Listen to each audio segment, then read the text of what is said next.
Let's read a book. Yay! I'm glad I got to you in time. Did you know that Dr. Seuss made racist propaganda that was used to help lock people up, our friends and our community members? What? I don't know if I even want to show you.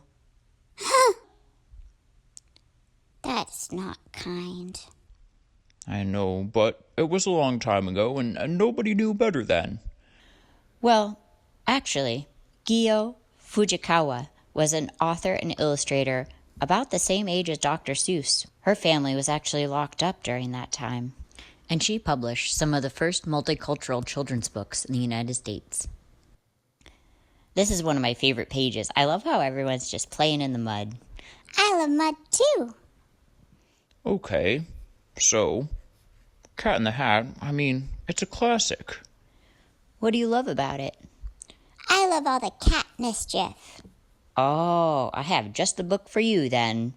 Loaf the cat goes to the powwow. This cat gets up to a lot of mischief too. They love to play with their Ojibwe boy that's their owner. Eventually, they find a way to break out and follow him to a powwow.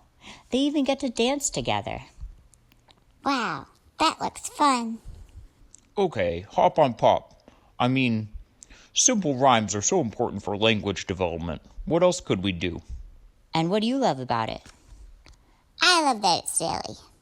Okay, I know the perfect silly rhyming book for you. It's also about cats. Bathe the Cat.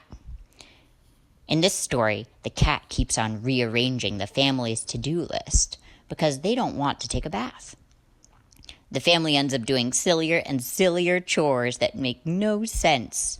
Ah, I love that it features a queer family, not facing bullying or going through a hard time. They're just doing some silly chores. Oh, that looks fun. Alright, green eggs and ham. What do you suggest instead?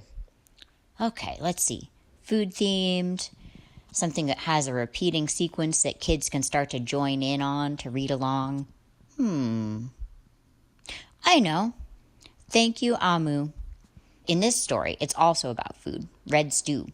And there's a repeating sequence as the stew's smell travels throughout the neighborhood and more community members come and ask for some to share. The story is also about reciprocity. I love how at the end, everyone comes back and brings something to share.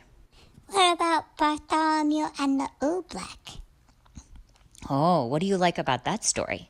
Well, I love how magical it is. And it's also pretty long. I love that it teaches about scale. The oobleck starts as small as grape seeds, and then grows to cupcake size, and then football size.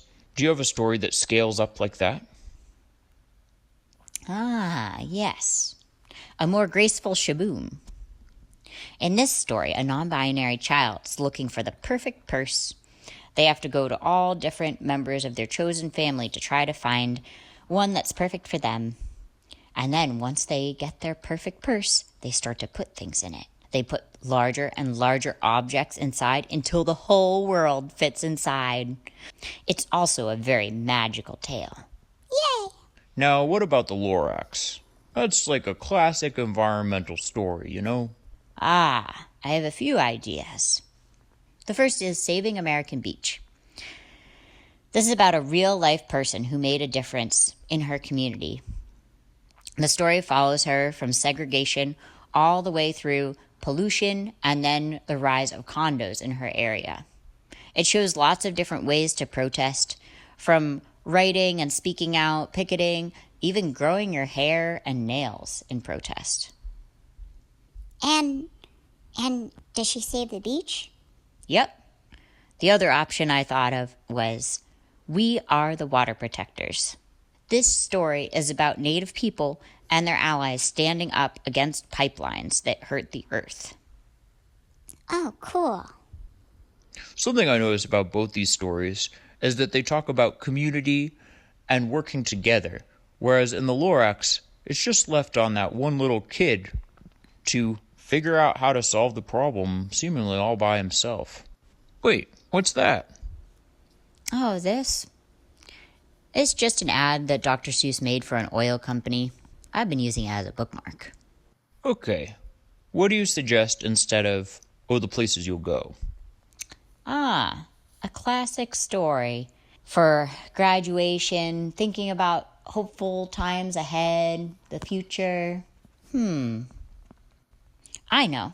We Are the Builders is a book that's also hopeful, but instead of going off on your own in a very individualistic way, it talks about all the ways that you can be embedded in your community, show up and make a difference no matter what skills you have. That sounds fun. All these stories are reminding me of Rudine Bishop's theory of mirrors, windows, and sliding glass doors. She thought of kids' books as either mirrors that reflect back people's own experiences, windows that give them a view onto someone else's perspective or world, or sliding glass doors that let them enter through imagination an experience other than their own. She also noted that with the right lighting conditions, a window can be transformed into a mirror. She said that kids need to be able to see themselves and their families represented in books. She also said that they need to be able to see people that are different from them in books, represented in nuanced and positive ways. This is important for kids of color, but also for white children as well, so that we can all grow up with an understanding of reality beyond ourselves.